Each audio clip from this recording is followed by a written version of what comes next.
This week's episode was brought to you by Jay Boker and listeners like you.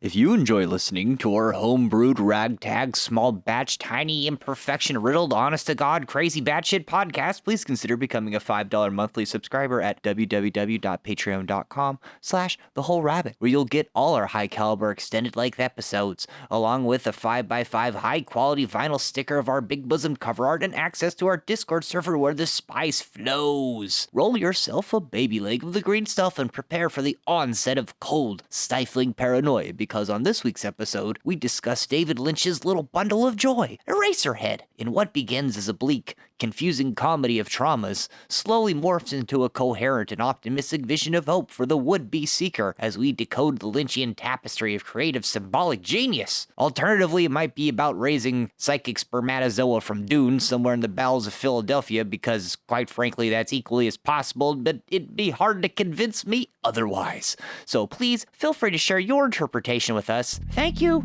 and enjoy the show. Have y'all seen the album artwork? Was it tiny man-made chickens? Nah, I wish. I'll just post it for you. I want to see. Go ahead. Certified Lover Boy. This is the album art. Oh, wow. That's really gross. That's gross because kids are into emojis. That's not even the first. I mean, I don't know. Everybody uses emojis now. It's just kind of like a pop thing. Yeah. But it's just like, dude, you're 34, so you're already kind of pushing it by calling yourself a boy. But it's like, I put a baby in like multiracial bitches. That's great. I think for me, it's a little bit like the cartoon camel and the cigarettes. Yeah. Like, kids like cigarettes and sex anyway, but do you need cartoons to sell it to them? No, he also only has like one kid. I don't know. It's just, what is his perspective on this? What does he think about having a kid based off of this album artwork? I think he means that each one is precious and he's going to love them equally. We really have like 4 unsettling emoji pregnant bitches here, or 3 rows of 4, so like 12. So at least 1 or 2 of them's gonna be hideously deformed. It's really a well-known fact. 1 in 12 babies are fucked. That's why you have to have 12 of them. So you can get the one fucked up one? Yeah, cheaper by the dozen. I wonder if you can buy like a box full of like 12 of those fucked up babies. They're like surplus babies. Their organs are the softest. Yep, get them at the baby sale outlet mall. Oh yeah, the afterbirth depot. The stone that the builders rejected has become the cornerstone. This was the Lord's doing. Is this not marvelous in our eyes? I'm gonna go use the restroom real quick. The Bible makes you have to poop as well? Yeah. Hello, everybody, and welcome to The Whole Rabbit, where we do more than ruminate on the mistakes of the past while we aimlessly traverse the dusty, uneven field of life. Nay, we unwrap the bandages in a grotesque horror show of boiling smegma pulsating from the wounds of our unconsciousness from which the lotus of our infinite being blossoms, because this week we're discussing David Lynch's impassioned first film, Eraserhead. Bruh, I just told you I'm eating a chicken sandwich, and then you go and hit me with the boiling smegma. I can't eat this shit now. Ruined my day. Are they man-made chickens? Well, it's McDonald's, so I would assume so. I'm Hacking Rabbit, the salad tosser of symbolism. I'm joined by Mari-sama, the sandwich from the Bahamas. Nice. The dread witch of microwaves, Darth Dingus. That's a low fucking blow, bro. I lit my food on fire this morning somehow. And the pentagonal metamatrix, Umbilical 5. What's up? I think you should have said pentagonal.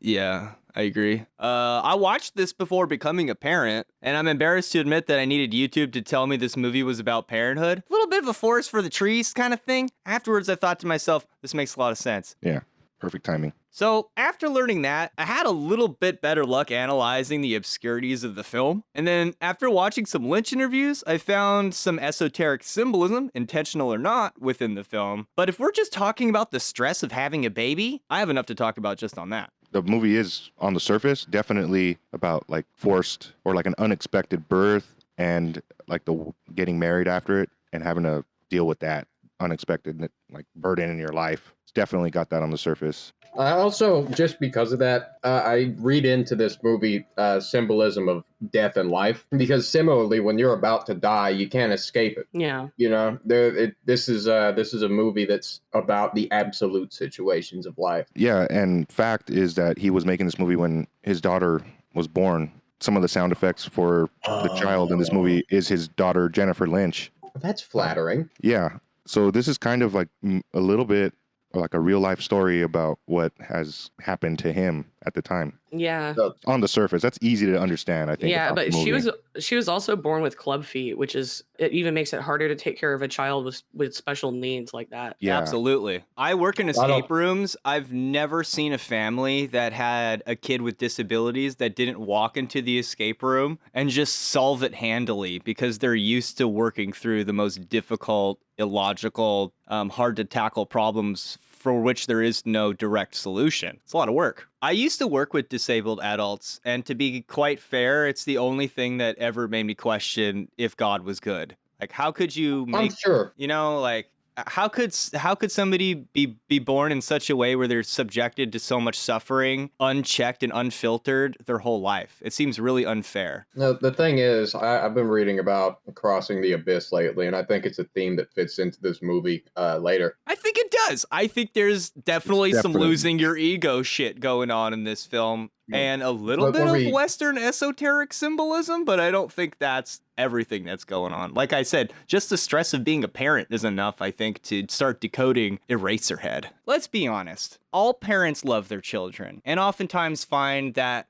through the sacrifices they make for their children, they find a deeper level of love and understanding, and being a parent is so rewarding. But let's be real. Statistically speaking, children are the biggest reason for our discomfort. Like, if you have a kid, that's probably the reason you're miserable. I mean, I'm not a parent, but I can see that at least being an element to some discomfort. Yeah, same here. I hate children. They're gross. They're like little aliens. That was something that struck me about the movies, that really, to an adult, a baby is kind of like an alien. You know, it's totally, you need to take care of it, and its needs are similar to yours, but the way that you fulfill those needs is totally different. You can't understand what it's thinking if it thinks anything, you know. It can't fulfill any of your needs either. Yeah, like, it can't even provide conversation for you while you're changing its diaper. Yeah, if I was wiping somebody's ass, I'd at least want them to tell me a joke. Yeah. But fucking, you know, at least give me a reach around, god damn it. No. Not unless you're Kevin Spacey. Ooh. No, he has gross fucking like little sausage stubby fingers. I don't like that. I don't like that. But yeah, when I was watching the movie, what struck me is that this baby looks kind of like a larva. No, you're right. Kids are little fucking aliens. Kids are little fucking aliens. It reminds me of a parasite. They're also that. It reminds me of an egg. And it has the worm-like neck, you know? And then there's that worm at the beginning that we'll get into, but I think it's the same. It's kind of the same motif going on here. The head being a worm, little kids cannot hold up their head by themselves. What kind of intelligent design is that? Oh, I can't hold my kid's head correctly. Its head's gonna fall off. Kids' heads are little worms. Nextly, they are little fucking aliens. How intelligent is this? Babies cannot breathe through their mouth. If their nose gets plugged, they just die. What is that? What is that? What kind of alien bullshit is that? You're looking at your kid and you're like, breathe through your mouth. And they're like, I'm gonna die.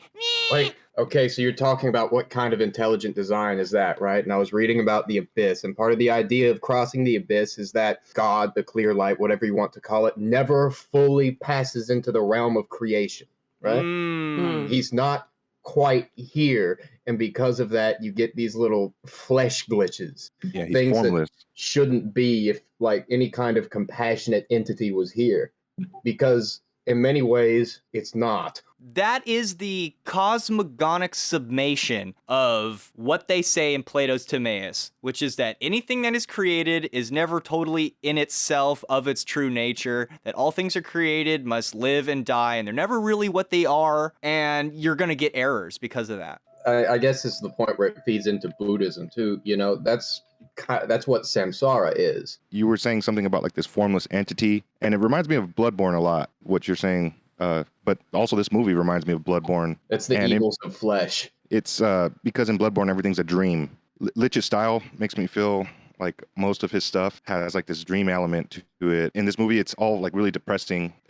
He chose black and white, I think, for a reason to just have that contrast and off-put people from what the norm was at the time. I also think black and white, just, again, it's a thematic thing. In this movie, you have lots of characters that are kind of inherently opposed to each other. The only person that doesn't have, well, no, even Henry has his own counterpart in the baby. And the counterpart to the lady in the Radiator is that fucking ugly motherfucker in the factory all covered in warts with like the fucked up teeth and shit. Oh, yeah. I think that's part of why there's like this dichotomy in the movie, always. Oh, you're talking about the guy on the planet, right? Yeah, the old man with the factory workings. Yeah. He's the opposite. He's the materialistic, grounding, obsessive, and then even the bodily animal function. nature. He's Corn Zone to me. I think he's Corn Zone. And he's basically the order of the universe, like the machinery of the universe. That's just how life is. It's all these meat things that happen, and we're part of it, whether we like it or not, because we're incarnated Saturn. in it. He's like a manufacturer and a taskmaster. I definitely feel like this is like some nightmare. If it's a dream, it's a nightmare. You know, there's no love. It's a sort of hell,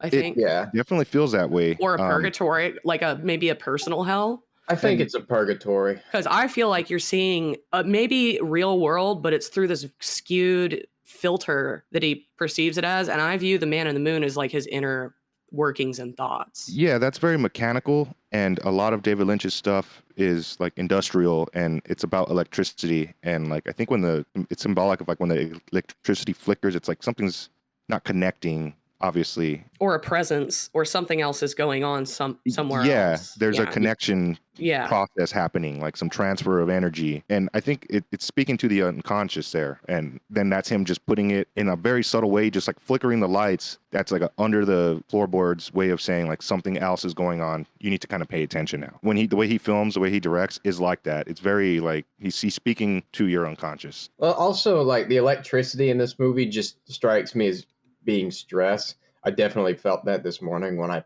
managed to light on fire the only food that I would have eaten in 2 days. Or a sudden change in energy, like a mood swing. It seems dependent upon the factory, which is like a bit depressing or oppressive in some way. The first scene in the movie, Henry steps in a puddle of mud and then anxiously or kind of like pensively wanders into this concrete box.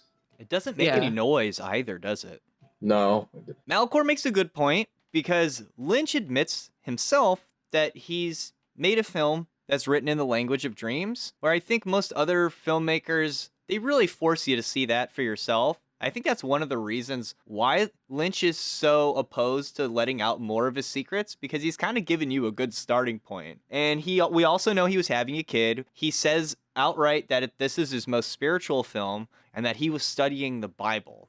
So that helped a little bit in terms of unraveling some of the symbolism for me. If you look at the beginning of the film, which you guys are just talking about, where you see the man who seems to be conducting because he has like railroad like conductor. I don't know what the heck you call it. It's got lit levers for sure. Yeah, so steam, and it's steam levers, interesting enough. Let's assume that he's in the moon, and then that planetoid thing is the moon. Well, we know in Kabbalah that the moon is the sphere of automatic things. It's the sphere of the womb, and it's the function of the universe that is automatic, mechanical, and foundational to the material universe, in that it produces, like a factory, the material universe, and inherently has some of its shortcomings.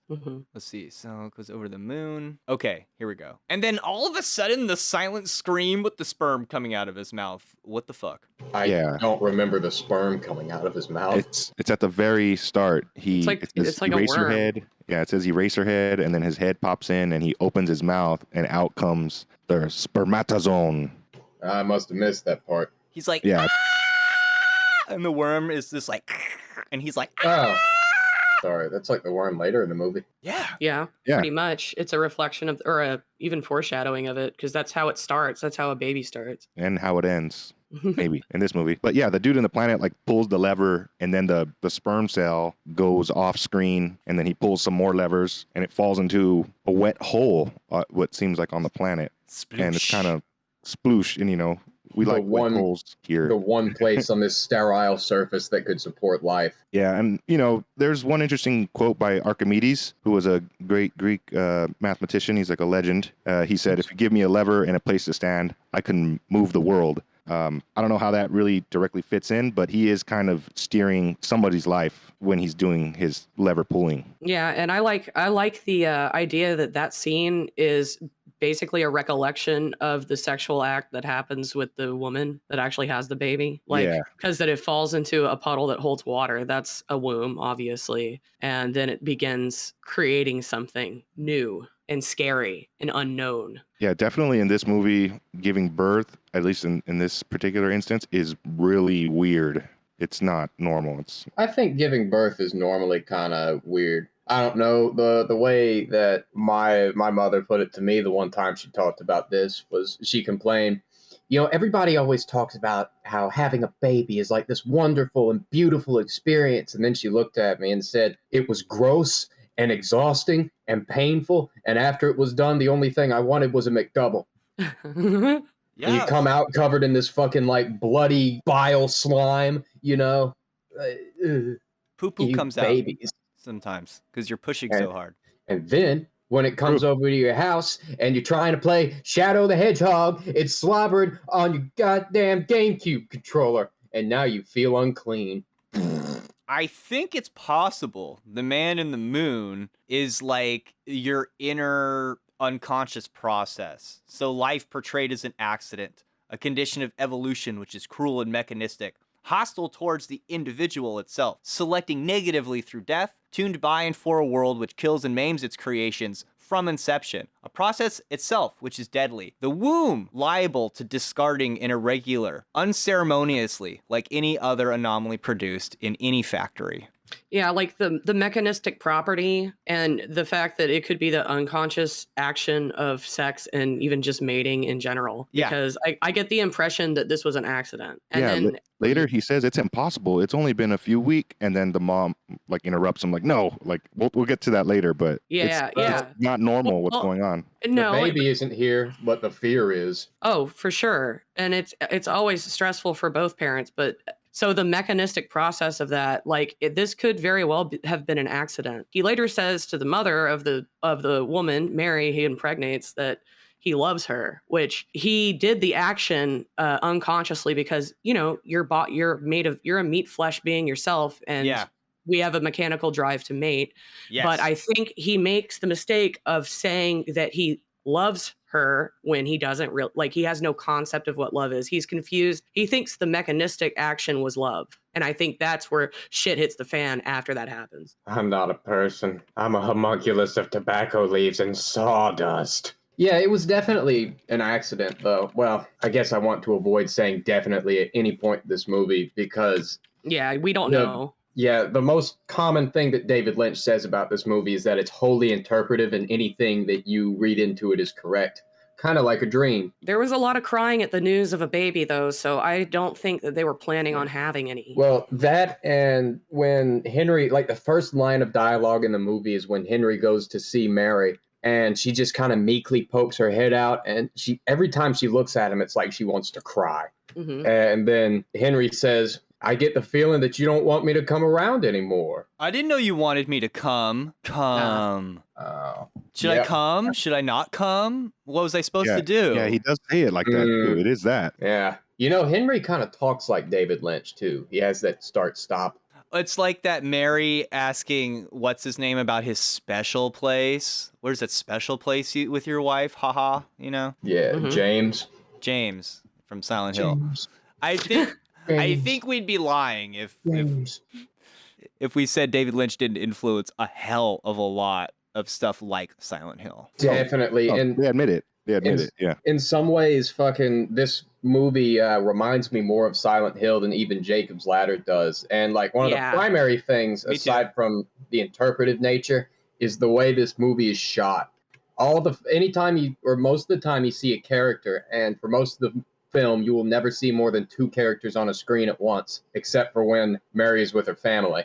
It's always got this uncomfortably close kind of angle to it, where it's just right up against the character's face, and it just kind of cuts off at their chest. And then anybody who's near the character that's having a conversation with them looks like they're just inches away from each other. It just puts you up really close, and it helps you capture all the little expressions in this movie, which is important for such a quiet film. A lot of the circumstances are delivered through physical acting. I also think the framing and the contrast is intended to make you feel claustrophobic and as if you're in a prison or a cage. Yeah.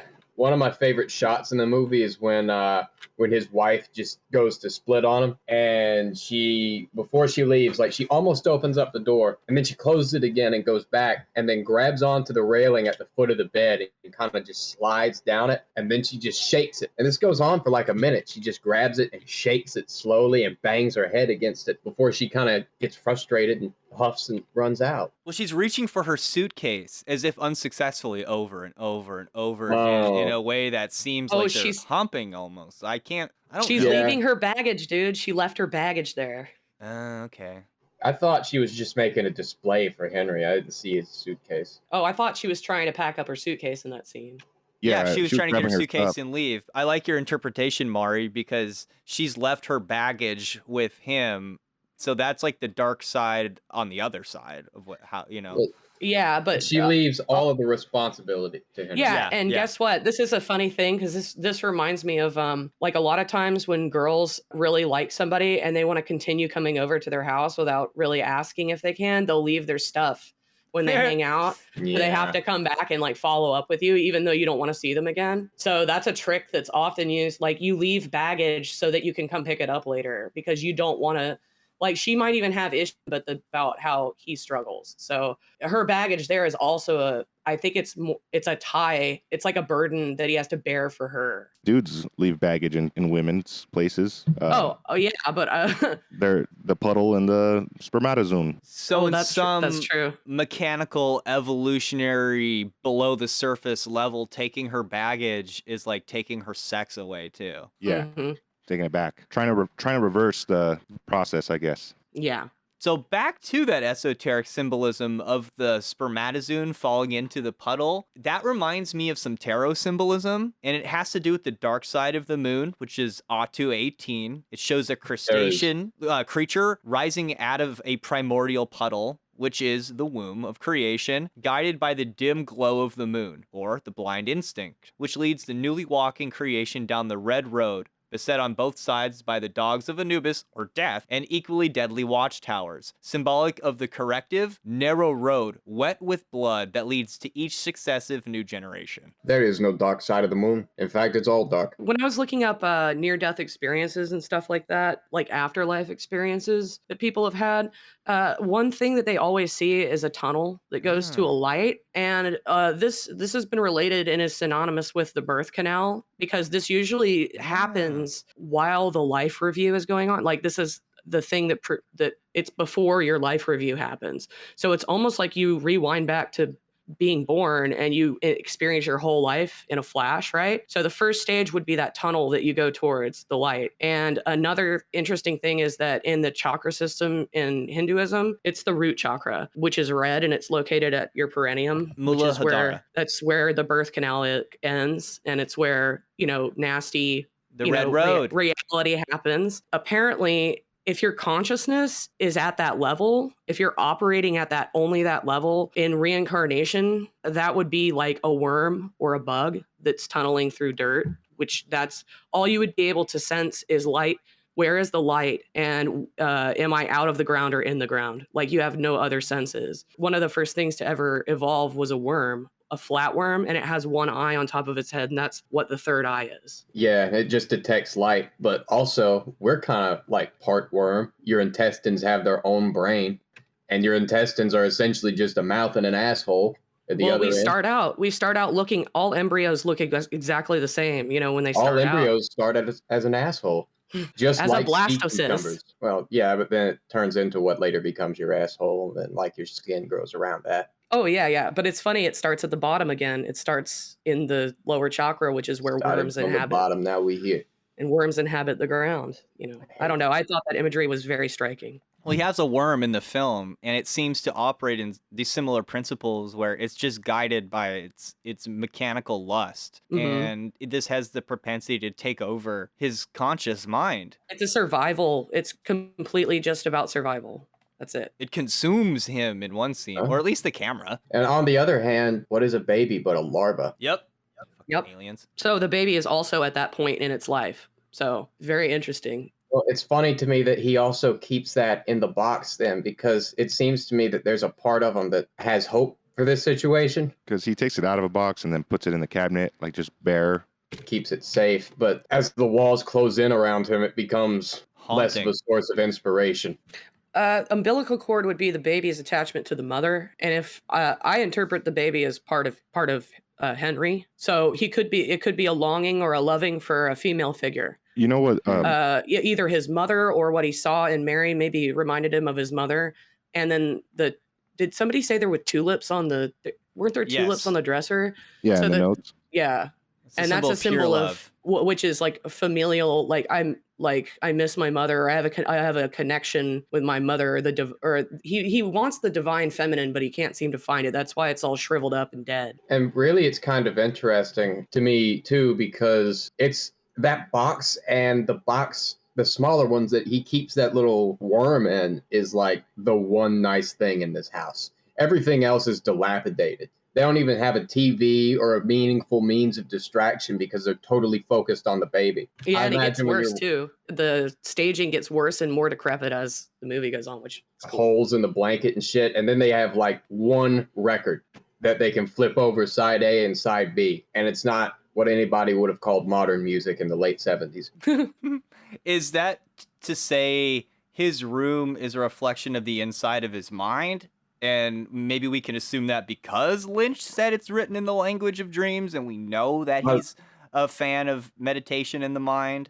Well, yeah, his room number is also important too. Is it 237? No, it's 26. We're gonna get there in a couple of paragraphs, I guess. But oh yeah, you were talking. He's definitely the experiencer that you're supposed to be in. So, well, he doesn't even talk that much. So I think that this movie is intended for you to project upon a little bit. Oh yeah, totally. It's kind of like Silent Hill, where, and I've just, the more I think about that game, the crazier it gets. Where a lot of the intention behind it was that while it tells a story, it's kind of superficial, and you're meant to project upon it and read into it your own personal meanings. That's why there's multiple endings too. Mm-hmm. But yeah, I agree with that totally. Well, this is just like a weird aside, but I really want to do the Silent Hill 2 Part 2 someday. Did we even say we'd do that? Fuck it, whatever. We're just going to 3 maybe. We need to do 3 too. Yeah, Plus. Yeah, I really want to do 3. That's my favorite one. On the Silent Hill 2 wiki, there was a situation. Oh no! Oh yeah! Oh yeah! Hey, look, it's a good point. It's a good point. I know it is. It is. But yeah. So there was this guy that just kind of. He had a preoccupation with male genital mutilation. Specifically, he was offended by the notion of circumcision. And apparently, before this incident, he was kind of normal, but he just went further and further off the deep end. And the weirder people thought he was and the more criticized he was for this incident, the further down he went. But he became totally convinced that the entirety of Silent Hill 2 was about circumcision. It started with 3 blurbs and 3 different articles about some characters, right? But the more people disagreed with him, the more he used his admin powers to actually change the articles to definitively. He made alts and like had a bunch of his alts agreeing with him and shit to fight these people. Like this took up a significant amount of this man's life and time. Yeah, to where it was crazy. He got stuck in Silent Hill. He accessed that current and didn't leave. Yeah. It's like that's a good argument for you see what you want to see. I would say also the sphere of the moon, which we might say is the biggest occult theme in the film, is also associated with mirrors. So a reflection of oneself. So touche. There's an end to this story. There's an end to this story. I'm sorry. I just want everybody to know that he was arrested for some kind of sex crime related to minors. I don't remember if it was like CP or something worse, but yeah. It always comes down to that. He got the in-water ending. He became so obsessed with it that it destroyed him.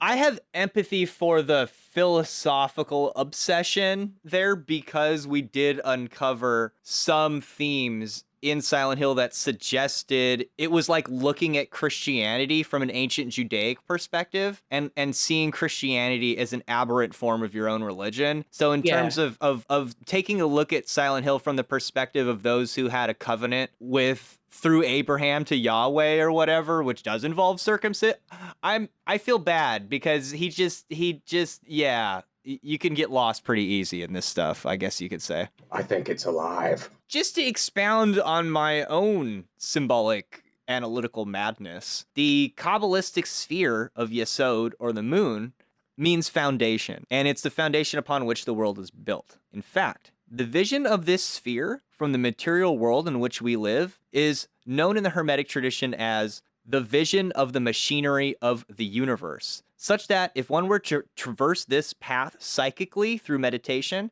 they might visualize landscapes not unlike ones seen in Eraserhead. You know, back in the days where I was doing enough drugs to have to read the Psych Wiki all the time to figure out whether or not it would kill me or fuck my mind up, I did think it was interesting that one of the most popular kind of intense hallucinations from psychedelics are machinescapes. That makes sense Kabbalistically, because that's the first sphere up to the moon, which is the gateway to your own subconscious or unconscious mind, which operates a bit like a factory. Yeah, a fucking... kind of cool, because you're saying that this movie could just be like a visual form of like... It could be a vision. Like that you project onto. You know, it is the foundation. So like the movie itself is... If I'm seeing it like on a different layer maybe, but it is like, yes, a lot of this...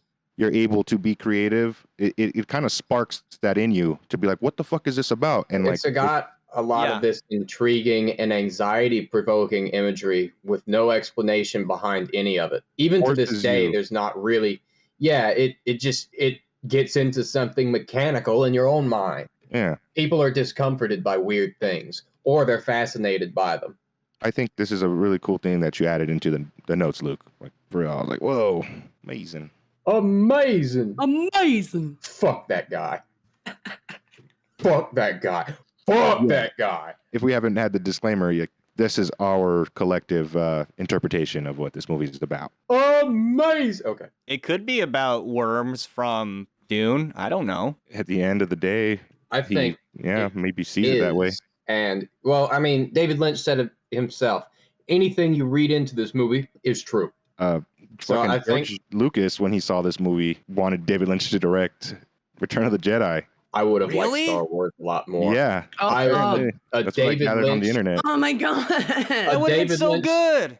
I would be a fucking nerd for that shit. I just came a little. Right? I would love that. Me too. I'm glad he said no though, because I know I don't want him to be capitalized on. Like I would, because now if you think about if he did the original ones and now Disney owns it, like how gross that would be. The thing is, you can't. Lynch doesn't like to work with people. It's his way or no. It's not going to fucking work. And you don't get that anymore unless you earned it already. Like pretty much.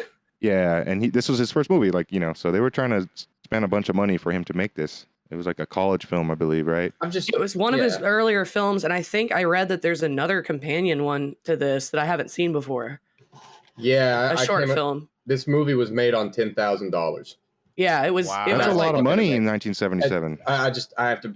Yeah, but it's not. In 1977, they were still making $1 million movies. And how much was a camera? You know, like that is not much money. If you're shooting in black and white, you don't even need that good of a camera. You just need to get the lighting right. Black and white is like high definition, and it always has been. And you don't have to worry about colors except the contrast and like the intensity of the color, because exposure.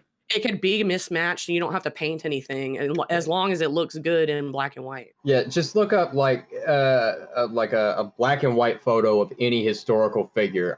For some reason, the only people I can think of right now are W.E.B. Du Bois and Martin Luther King. But it's like you can see the fucking pores on their face. Highly detailed. Isn't that the silver photo? Yeah, it's like an old kind of photography. Anyway. David Lynch said that if he had chose to do it in color, it would have been much easier. He said that it was harder to light because it was black and white, and that it was meticulously shot because of that. Yeah, because that's the only way you can show like depth and like a range of color is using lighting. Yeah, you can tell the lady that he fucks later. You can tell her lips are red. Yeah, but it's very subtle. But yes, there are different hues of gray that communicate, and you don't notice that. Colorblind people notice it, but you don't. Ah, that's cool. He just said it was difficult. I do think it's cool too, because I guess by doing this podcast, I'm finally at the point where every time I see a weird movie, I no longer say, "Dude, it's my favorite movie ever, dude." But fucking, this is definitely the coolest movie I've ever seen. Yeah, for sure. Like, bar none. And it's just so visually impressive. Like, all the different effects he gets. the way the dust in that one shot that everybody's seen from this movie, where his hair's all crazy and he's wide-eyed and there's that like stellar-looking dust behind him, the way it just fucking shines on camera, like every single visual detail in this movie's exquisite. Yeah, it makes a great foundation, like a starting point for sure. One of my sorry, I don't mean to go. I sought this movie out because I heard it was a visual inspiration for one of my favorite films in high school, which was Aronofsky's Pi, which was also shot in black and white. Oh, that's a cool movie. It's a cool movie. And the disheveled person living across from his strange lust/love interest was definitely stolen from Eraserhead and put directly into Pi. And the electricity, the popping, and then there's there's also a little bit of there's some body horror in it too. It's so good. All stolen from Eraserhead. So if I didn't know a lot about David Lynch, but I can see why people have been saying, hey, Whole Rabbit, why don't you take a look at David Lynch? He talks about meditation and all this stuff. And when I looked it up, it seems like David Lynch is really into this thing called Transcendental Meditation. And as a consequence, I'm getting into it now. It's like, it's an important occult technique. Don't pay for it, though. That's a scam. You don't the have David Lynch Foundation. He's trying to educate not so good countries and communities on how to use transcendental meditation. Well, that's great because TM, when it came out, when it was popular in his time, you had to pay like practitioner. It was like Scientology. It was a scam. It was a pyramid scam, but the actual technique works and it's real. But it was being It was being peddled to people at that time when he got into it. Not long after I watched this movie the second time, I had a fairly vivid mystical experience. I think it's because I looked up David Lynch's perspectives on Buddhism, and it was talking about transcendental meditation. And I began to contemplate or just think about the idea of no self or like the banality of my identity or something like that. And I don't remember what I thought specifically or what realization I had, but I remember I sat perfectly still, and I felt like a breeze was blowing through my hollow body. On this breeze was just like these little crackling particles of electricity or just some kind of like radiant energy, and I could feel it blow through and then stop for a second and change direction in a gentle gust and then go back to its former current and shift and change. And now that I think of it, it really reminds me of the scene where Eraserhead just had his mind blown and that dust is flying behind him. Or it's the electricity in the fucking, whenever there's a fucked up lamp in this movie. Well, or also the enlightenment state when you are doing the transcendental meditation. It's to achieve hollow body. Yes, but what happens is they've done MRI scans on people's brains when it happens, and it's lit up. Like all of your neurons are lit up, and it's called gamma waves. They're the highest brain frequency wave that your brain can produce. And also, when you take LSD, it looks a lot similar in MRI. Will I be able to turn into the Hulk? Psychedelics trigger an effect that's similar to this state. Yeah, Lynch said if you tapped in through transcendental meditation, your whole brain would light up like that. And many mystical traditions or roads might lead to this, but transcendental meditation was like a super highway that led to it, and anyone could do it. Yeah, it's inherent in everybody. I think Lynch is something like, I don't want to say like a prophet or anything, but I don't know, a magi, somebody who just knows shit or just has some kind of understanding of the universe. He's a rare soul, I tell you what. Yeah, I don't want to talk about him like he's a fucking religious figure or anything, but he's wise. So to take these two things together, his expounding upon transcendental meditation and this, quote, vision of the universe, I took this from luxattorney.com. This is related to Yesod's etymological roots as the foundation, upon which physical reality is perceived. The vision of this sphere is a glimpse into the workings of mind that give rise to the illusion of the physical world. Hence, this is the vision that inculcates a more spiritual and nuanced appreciation of life and existence. It should be noted that these Kabbalistic visions are not required to be witnessed and integrated in a particular order. Also, that different people will have different experiential lenses through which it's all interpreted. The illusion of physicality might not start dissolving until the vision of the heart harmony of all things, of Tifereth, for instance, and a true experience of physicality disappearing may not occur until others witness the vision of sorrow, or the vision of God face to face. But the vision of the machinery of the universe is primarily focused upon glimpsing the etheric foundations that make up immediate physicality, whereas the others tend to rend the whole concept of identity itself asunder and reveal fundamental components that go into the construction of self and attachment. That sounds a bit familiar, where he has the vision of the harmony of all things, the vision of sorrow is most of the film, and then he has a vision of God face to face, in which he appears to have some sort of relief from his condition, or it exacerbates itself to the point where, I don't know, it sort of ends with the vision of God face to face, even after all the bad stuff. It's definitely the most mysterious moment in the entire movie is the end. That scene is something that I still haven't quite parsed out yet. But we were talking about how the baby is an alien creature, and so is the lady in the Radiator. The lady in the Radiator is the only woman in this movie with no form of sexuality. Even fucking Mary's crypt-keeping mother sexually assaults Henry at one point. But the lady in the Radiator has this, I wish she had a short name, has these like lumpy kind of like rough cheeks, and she's always juxtaposed with like this planetoid imagery, right? She's alien just like the baby, and out of her falls the umbilical cords. Sometimes she steps on them. Some of the babies come out fucked up and ruin the lives of the parents. She's just as automatic as the factory guy, which I don't know, raises a lot more questions for me. She's the divine feminine. Yeah, I guess like when she's stomping on, that's like the dark feminine divineness. Like you're not. Go on. Like the birth of whatever organism she's stepping on. She's also like the mother of abominations. Yeah, to me, because this movie does have a crossing of the abyss theme. If you're a Gnostic and you understand the symbols, and then also the fact that Lilith, as the first wife of Adam, only made abominations when they made it.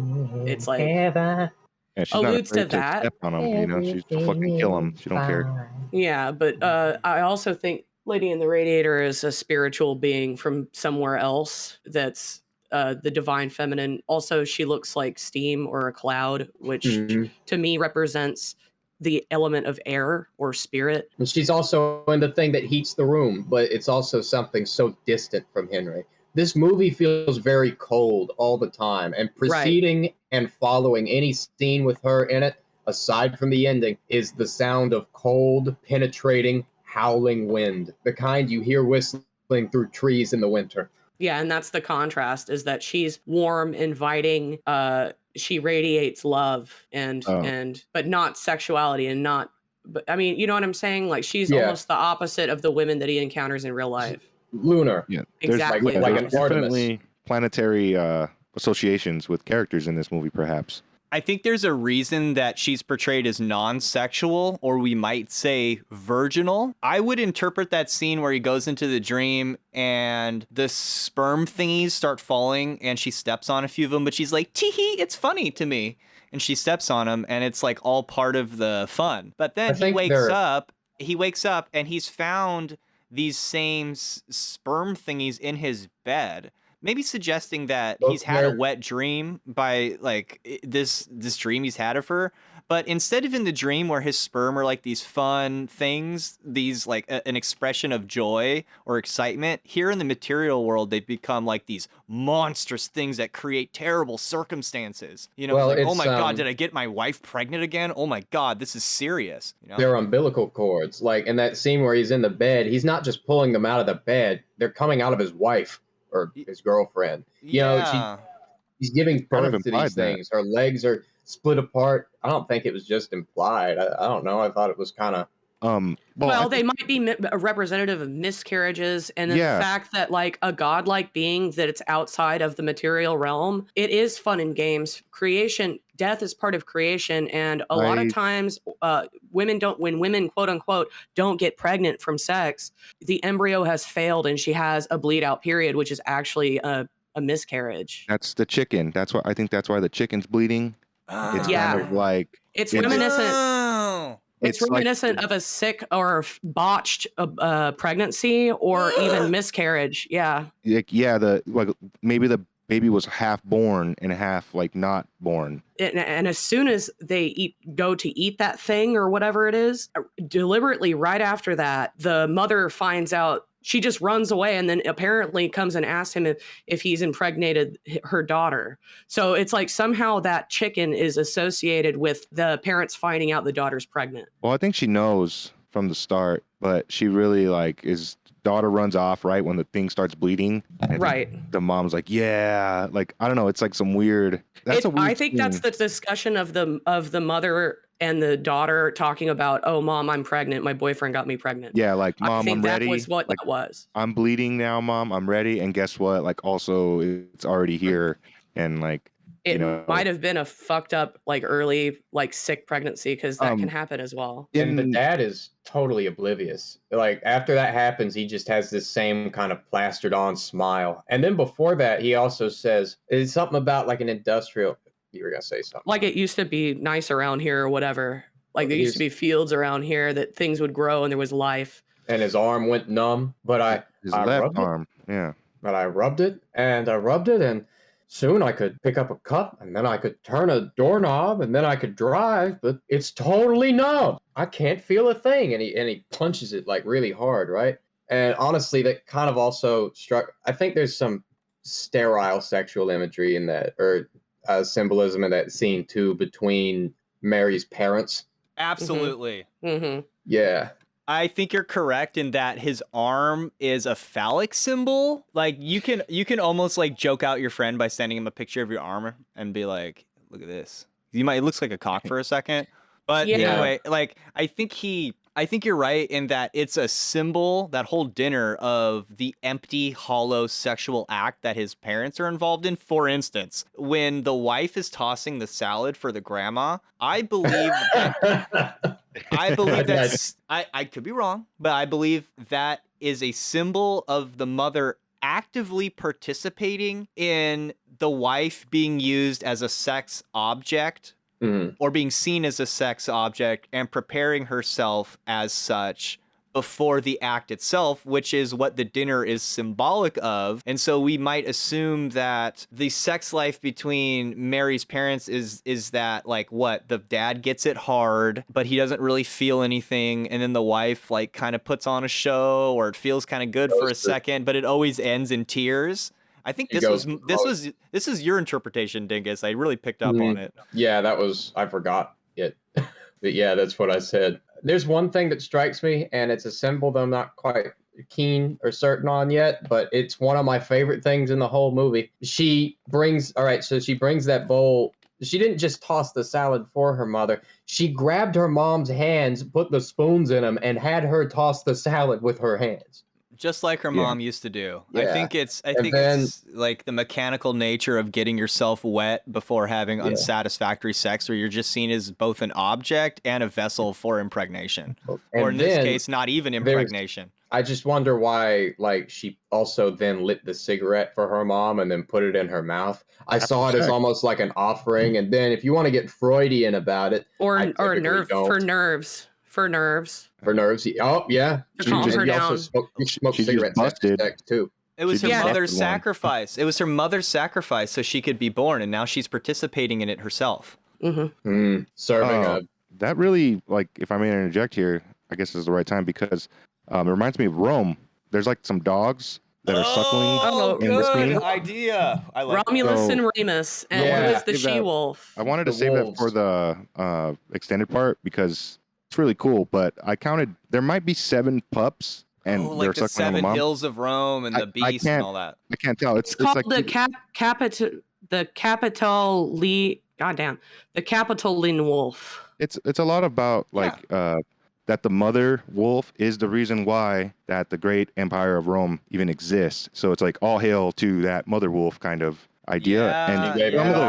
It's basically the babes were weaned by Mother Nature herself, and that's why the Romans were so strong in battle. It's also Babylon. It's also Babylon. You know, it's kind of symbolic of the same thing, because Roma was the city goddess of Rome, and she went under a secret name, and her cult that followed this were like high-ranking politicians and stuff. They were the ones who were kind of in control. Red is her color. Of course. And her real name was Amor, which is like a, you know, Amor. So it's love. Rome's real name is Love, apparently. And if you Yeah. revealed that to anybody who wasn't initiated, you would be killed. I think it kind of is just like straight up in your face. Like there's kind of some dog suckling. I count either 6 pups, or if you want to include the mom, it's 7. Whatever. Watch the movie, try to count them. It's all black and white. It's hard to tell exactly how much, but it's at least 7 dogs. Amor's statues, Roma statues, they depict her with a rag or like, you know, a cloth covering her mouth, so that she would never reveal her true name to anybody. Oh. Yeah. This comes up because later when Mary's in her distress, she's always covering her mouth, and I think that's just like a weird connection to me. I don't know if that's what David Lynch was getting into. It's also not betraying feelings. If you cover your mouth, you're not betraying your true feelings to somebody. Keeping a secret, is important to the integrity of the empire. Also, even seeing someone's mouth when they grimace or smile, you'll give yourself away if you're plotting against someone. So a lot of times guilty people will cover their mouth when they're lying. Yeah, she's trying to hide it from Henry when she's covering her mouth, that like her mom knows, and she's like, oh no, don't do that, like. Well, that's I'm sorry, I get excited to say it before I forget. I thought you were done earlier. No, go. Okay, yeah. So it also, that scene also strikes me because, and I guess it's like, okay, so that scene strikes me because there's also it contains this anxiety of the woman. Like a lot of this movie doesn't focus on the anxiety of the woman here. She's in a different place and scenario. She's hiding out away from Henry. But for this scene, she's worried about, like her mother, being trapped in this situation of having to serve or being married to a gross, ignorant, slobbish man. I don't know what I'm doing. I don't know anything. Mm-hmm. What does he say after the sex act? Women's shit. She'll be fine in a minute. She'll be fine. Some shit you probably heard your grandfather say 2 or 3 times. Oh, yeah. I'm sorry, my brain is totally fried today, and it's pissing me off really bad every time I forget something. I think you're just as smart. You just feel like shit. I mean, being smart's one thing, remembering it is another. So this is kind of gross, but when you go meet your baby mama's parents for the first time, and you haven't met them yet, and their daughter is pregnant... It's scary. Oh... Yeah, you intuitively have to kind of court the mom. Otherwise, your life is going to be very difficult. I wouldn't worry about that, Luke. That stepmom shit is all the rage these days.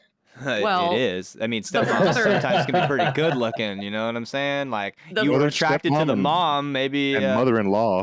Stepmom. Bro, and okay. But like mother, like daughter, But when the women run away to discuss, like, childbirth or literally, the men are in the room together. There's even a father and son-in-law moment. You know, that really intensive moment when the father is just looking straight through your soul. And I've seen my dad do it to my friends and stuff. Like, it just happens. But he's sizing you up. And then what will happen is you don't say anything. You don't try to talk to the dad. You appeal. You talk to both of them respectfully, and you leave and you get the fuck out. And then the dad will be like, ask the mom, hey, what do you think about that kid? And then he'll see what she says and then use that to judge the guy. But you got to charm the mom. You got to kiss the mom right. You got to. The father doesn't give a fuck. Right.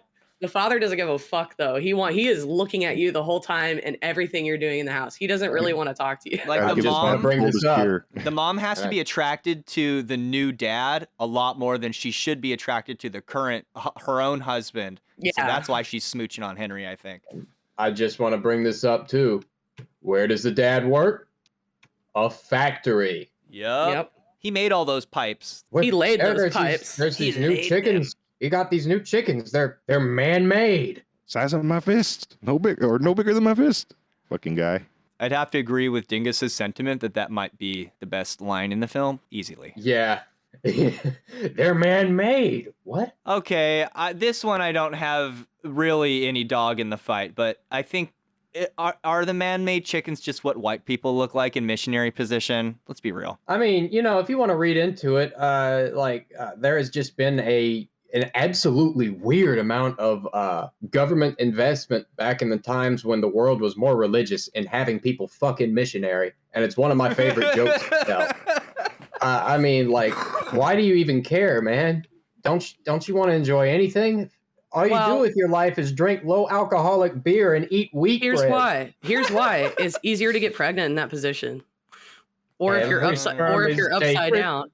That's why Kama Sutra is cool. Every seed is. That's what it's for. It's the positions are specifically to get to be fertile and make babies. Or not to. There's certain ones that are Well, just they for, tell like, you. They tell you all of them. I thought it was just for wanting you to make babies more. Well, that's why they mandated missionary, because they wanted more people for the war and the factories.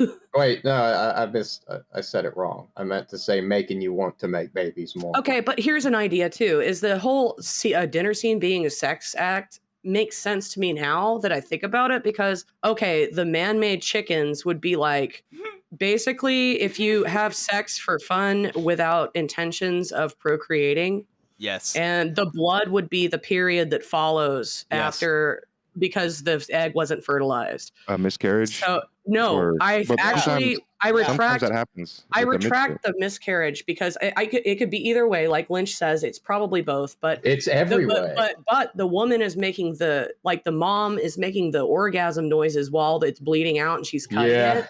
And the knife is the phallus, right? And then the blood is the period after the unfertilized egg passes through, and there's a period. Yeah. There's this too, because that could be their interaction versus the actual baby that comes out of Mary is a viable living thing that happens to be sick or not perfect.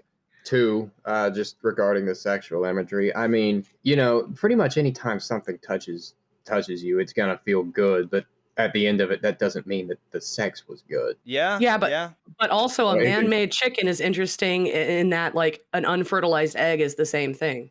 I think it's that too, dude. Maybe more than the missionary thing. I've had terrible sex that felt good. That's kind of the problem with terrible sex. It feels too good too fast, and then it feels bad. You want a slow burn. It needs to be cured correctly, unlike all this legal weed, which fucking sucks. I don't know. I just thought it felt kind of good, and if it was good sex, it would have felt a lot better, even if it was short. But I think Henry is so... It's mechanical. I think Henry is so inexperienced and focused on the mechanical aspect of coming that he's not he's not able to reach the divine feminine. He's damning himself because he has no idea how to handle. I can totally read into that. I didn't know if he wanted me to come. Henry is like this. He doesn't know what to do with his night emissions or those. You know what I'm saying? He has no idea what sex is. Really, he doesn't know where to put it. Well, he's like Henry in general is kind of like this naive and anxious character. Even in the scene where he's being stared down, he almost like retreats. Anytime somebody confronts him or something happens, he sinks into himself. He like cowers. And then when something happens, like when the baby gets sick, you hear this in him. He goes, "Oh, you are sick." Like he doesn't know what to do. Well, it's not just that he's oblivious, but like, what happens? What do you do if you're a kid and you get into some deep shit and there's no parents around? Try your best. Terrifying, yeah. That's I totally get that. He's like a man-child at the beginning. Yeah. I don't think he's like a man. He's just immature. Well, I don't know. I guess that's exactly what man-child means. Well, I know, but I always thought a man-child would be like a different level of immature. Not the trope, but literally like a little boy still stuck in the body of a man. Yeah. It's like you're wielding a chainsaw and you're a kid on a sugar high. It's like you're gonna cut something down. You're gonna hurt somebody. This is getting too close to home. I think that makes the ending of the movie make a lot more sense. Oh, actually. yeah. It makes a lot more impactful. All right, so to wrap it up for the Frey show, as the moon card is 18, half of 18 is 9, which corresponds once again to both the moon of Yesod, but also Atu 9, which is the Hermit card, which likewise relates to sex and generation, but specifically the solo act of masturbation, as the card is associated with Virgo, the Virgin, but also the Hebrew letter Yod, which is both symbolic of the creative generative principle of the universe, and it also means hand, linking both conceptually to the Spermatazoon, which is portrayed prominently in the Lady Frida Harris edition of the card, but is inferred in the Rider-Waite deck as a lamp, or in the case of Eraserhead, the furnace or radiator, whose light brings Henry to have a wet dream partway through the film, producing said Spermatazoon. It is by joining with this inner light through the path of inward seeking, which the hermit does, that he is wed to the light in the radiator or lamp. Perfect. Path of inward seeking coming up your spine. And the lady in the radiator being virginal, like you said, because the hermit's associated with Virgo. And I don't know, I also just realized this. You could interpret the lady in the radiator as being the hot white bitch. And I think I like that more because it's a lot shorter. Okay, we'll call her Hot White Bitch. Yeah, they should have given her a name. You could, I guess, you could all call you could call her, you could call her Cheeks. Hey there, little sandy cheeks. Hey Hot there, white little bitch. sandy cheeks. Tasty. Hubba hubba. Thank you, everybody. If you'd like to hear the rest of the show, go to www.patreon.com/thewholerabbit, where $5 gets you access to all our extended shows, Discord access, and like stickers and stuff. So in the meantime, if you don't do that, you can also still just eat carrots and shoot lasers.